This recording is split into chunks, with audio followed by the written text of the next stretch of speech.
বিসমিল্লাহির রহমানির রহিম।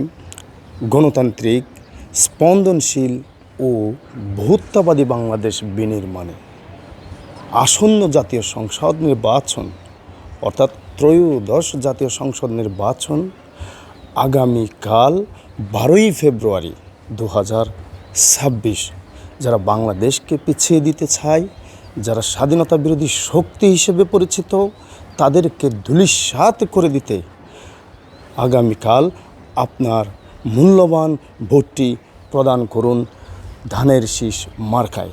দেশনায়ক তারেক রহমানের হাতকে শক্তিশালী করতে, দেশনায়ক তারেক রহমানের মিশন উনি ইতিমধ্যে বলেছেন ওনার একটা প্ল্যান আছে। That means I have a plan বাস্তবায়ন করতে আগামীকাল কণ্ঠে কণ্ঠ মিলিয়ে বলতে পারি, ভোট দেব কিসে? ধানের শীষে। সবাইকে ধন্যবাদ। ভোট দিব কিসে?